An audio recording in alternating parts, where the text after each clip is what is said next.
with Nelson Jordan. I'm Chris Nelson. If you haven't subscribed to our YouTube page already, please go and do so. Check out all of our great content on there. And subscribe to us on Apple, Spotify, wherever you get your podcasts, and download some episodes. Check those out. As well as checking out our social media pages. We're active and on there. Go give us a follow. Put in your comments. Talk to us about how you feel about the episode or previous episodes. Today, we are going to be discussing the Minnesota Vikings defeating the Chicago Bears 27-24 in Chicago. Nelson, you have the first word. I thought, especially with this game, the score doesn't indicate at all what this game really was. For three quarters, Chicago really controlled the tempo of the game, and they controlled the majority of the game. They had JJ McCarthy at his will, trying to escape the pocket many times. He could not somehow solve the pressures, and he cannot solve zone coverages as well. JJ really did not come alive until halfway through the third, a little bit. And then we really saw what JJ was and what he can be in the fourth quarter with some of his just magical plays he did on his own, either with his legs or at least moving the ball downfield. Justin Jefferson finally got involved halfway through the second half of the game as well. We're all wondering, hey, when is JJ going to get involved? When is some of his other targets going to get involved? But it was just a matter of time. And I thought Kevin O'Connell, I thought he did excellent keeping everything calm and just attacking one thing after another. And whereas with Ben Johnson and Caleb Williams, I think they shot themselves in the foot. I think you let somebody hang around and you let someone get confidence after a little while. And Caleb, you just didn't perform up to par. There were some throws that you badly missed. There was a badly missed thrown touchdown that you could have had to take the lead, if you will, and you blew that one. And it's just, these are the questions why a lot of Chicagoans might be saying, or people from Chicago, excuse me, might be saying, is Caleb the answer? Because we've seen flashes of Caleb, but he's not consistent. So it's just ultimately it was a good ending to another primetime game. How about that? But the score didn't indicate that till the very end. Chris, what's your word? Yeah, I had similar thoughts. The Bears came out great. I mean, the Vikings had the ball first, and they forced him into a three and out, sacking J.J. McCarthy on third down. He did not look comfortable. He tried to step up and even maybe run, but they got to him quickly. They came out on their opening drive and marched right down the field for a touchdown. Excellent play calling from Ben Johnson. They really executed at a high level. Caleb Williams looked great. And then the Vikings, they again forced him into a three and out and again sacked J.J. McCarthy on third down. It was almost identical. And they just looked outstanding. And then the problem started. It was the penalties. All game long, it was the penalties. They have a false start, which derails the drive and forces them to punt. And who knows what that drive could have turned into because they were rolling offensively up until that point. And you're right, Caleb Williams, his feel is outstanding, but his vision and his accuracy oftentimes was poor. He has great awareness and he was making great plays running. I mean, his size, speed, and athleticism is tremendous. He has all the tools. He does hold the ball too long at times. He wants to improvise a bit too much. It's always been a problem with him, and he was doing it again in the game. Uh-huh. But for the most part, he made that work. It's the vision to see the receivers and go through his progressions and find guys in the accuracy. And he's just a little off at times, and you can't be that way in Ben Johnson's offense and allow these receivers to have the best success they can. I mean, he did not put DJ Moore and Roma Dunze in the best possible positions to succeed on a consistent basis. And I believe they had, 4 or 5 false starts in the first half? I mean, the Vikings couldn't do anything. The only way they got points were on a couple of field goals, the first of which they had a cornerback covering Aaron Jones who's running a route down the sideline, just a flat-out go route, and the cornerback was actually in position to maybe make the play, and he just panicked and interfered with them and gave them a huge penalty and put the Vikings in position to be able to get the field goal. And look, maybe Aaron Jones does wind up getting past him for the catch. Maybe it's even a touchdown, and obviously that would have been worse, but that seems highly unlikely.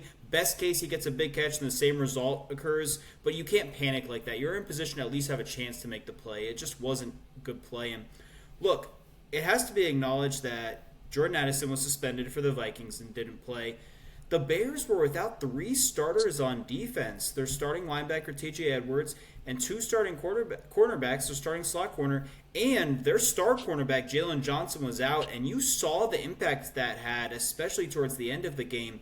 But if you have 4 or 5 false starts in the first half and a bad pass interference, you're shooting yourselves in the foot and beating yourselves. And that's what we saw on each of the drives. And then on the last drive they had in the first half, which again featured a false start earlier, they had a 4th and 2 after a good gain on third down. And Ben Johnson should have taken a page out of Dane Campbell's playbook and gone for that, been more aggressive. Instead, he settled for the field goal, and J.J. McCarthy comes back and makes a great throw to set the Vikings up for a long field goal. What was it, 59 yards? And they settled for it. They're not even like, we don't need more yards. Just go kick that thing, and he crushed it. Uh-huh. But they immediately counteracted what the Bears had done, and it's just, I mean, they lost by 3 points in the end. Go for it in that 4th and 2, and I get it. If you don't get it, things are worse. But what if you do get it? What if you score a touchdown? I just that was a mistake, and they lost the game, so it was definitely a mistake. They should have gone for that. And then in the second half, I mean, when J.J. McCarthy threw that pick six, which out routes Nelson.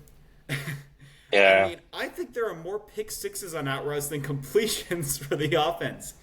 But that put the Bears up 11, and Soldier Field was going nuts. Those fans were going crazy. It was an awesome atmosphere, and it felt like they were in full control. The Vikings couldn't do anything on offense. That continued, but the Bears couldn't score on offense at that point. They didn't score on offense till the end of the half. Outside that opening drive when they got a touchdown in their second to last drive, their last full drive when they got a touchdown in that field goal at the end of the first half, that was all they could muster on offense. And they had another defensive back, another cornerback go down, which was the cornerback who had the pick six in the fourth quarter. And you're right, Kevin O'Connell just figured out Dennis Johnson's defense. Credit to him, he did a great job of sorting it out and getting it going at the end. And all of a sudden, they score 3 straight touchdowns, 21 unanswered. In the blink of an eye, they go from down 11 to up 10. And then I think Brian Flores probably ran a little bit of prevent defense, as you stated. Caleb Johnson missed DJ Moore. He was open for the touchdown. It delayed the touchdown. They had to get it later. More time came off the clock, and it resulted in when they finally did get the ball back, which they did get the touchdown. They did get the stop and get the ball back, but they were backed up, and there just wasn't enough time left to do anything with it. And so they lose. And look, for the Bears, that's an immensely frustrating loss because you're looking at this and thinking if we're healthy and we execute and don't have Yeah. all of the penalties that beat ourselves, they actually had another pass interference in the second half that was, again, the cornerback just panicked. He was in position to potentially make the play, and he just panicked and grabbed the receiver. It was a terrible penalty. And look, committing pass interference at times, it's not a terrible penalty. It's never an okay penalty. But these were plays where the defensive backs need to not panic. They're in position to make the play. Trust what you're doing and your work and your instincts and make the play. That's what you're there for. That's why they pay you. That's why you're in the NFL. So I just, for the Bears, it's like if we're healthy and we don't make mistakes, we could have won this game. Instead, we lose a game at home, a divisional Uh-huh. game at home. I mean, that's killer. It does need to be noted the Vikings were without their veteran former All-Pro safety Harrison Smith as well, if we want to give them a little bit of sympathy. But hey, good win by the Vikings on the road. Another close win for them. It's what they do for years now under Kevin O'Connell. So all the credit to them. Did you have any additional thoughts? Yes. So I thought the biggest elephant in the room that I didn't think, well, one was Darisaw was not in the game. Obviously, he's hurt, and they had a guy named last name Skull who was filling in for him, and he was just getting beat up by Sweat all game long. And it took a while, I think, for JJ and O'Connell to kind of figure out how can we minimize that attack point that the Chicago Bears are having on defense. And I think this was also the failure of the Chicago Bears not doing enough to, I think, really just slam the door home on JJ. Instead of understanding that you're down to your last couple of corners. I mean, what are you going to lose throwing at an offensive line that, first of all, we already know is not the best of offensive lines. They had interior offensive line problems since last year. They don't have their star Worth at left tackle. I mean, at this point, you might as well be throwing zero-man blitzes or at least, one-man robbers, something to get pressure after JJ. And it's for some reason, I get it. You don't have all your talent out there, but you take the pedal off. And I think as soon as Dennis Allen did that, that's when JJ McCarthy just he just felt comfortable. And he was able to throw this beautiful pass. I don't know if you remember to Justin Jefferson. He ran a big crossing pattern all the way to the left-hand side, and JJ was able to catch it as on the run as he was going out of bounds. So honestly, I think that's where the game ultimately was won and lost. You give JJ him a little breathing room. You let off the pedal, Dennis Allen. You do the same thing, Ben Johnson, and you don't close the door shut. And I think this is the biggest gripe with a lot of Chicago Bears fans is, you know, I get it. We have the talent, but we cannot find a way to stop letting these teams hang around and then beat us when we have all the talent. And that goes to coaching. So hopefully Ben figures this out next week because they got to face another formidable foe. So for me, that was the biggest turning point. As soon as the pressure was let off, the Vikings just came scampering back, to win the game. I don't know about you. I have a hard time evaluating how Dennis Allen did as a coach when he's missing, the guys he was missing. When you're missing three starters and then two of them are cornerbacks, your starting slot cornerback and your star cornerback and another cornerback who was playing well for the most part goes out with injury. It's hard to do much. So I'm not saying you're wrong. Those are some great points, and you're seeing the game from a perspective that others may not, and so you're putting up some good things. And obviously, we know Dennis Allen struggles as a head coach with the New Orleans Saints.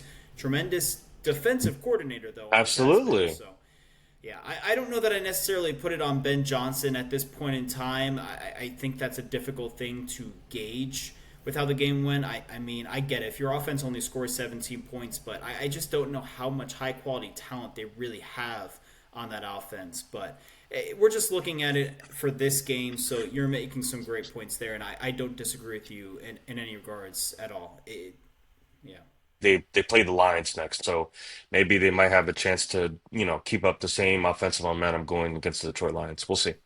But yeah, I agree with you. Well, that's all of our thoughts on the game, so that's all we have for this one. Tune in next time, guys, and for Nelson Jordan, I'm Chris Nelson. This has been the First and Final Word.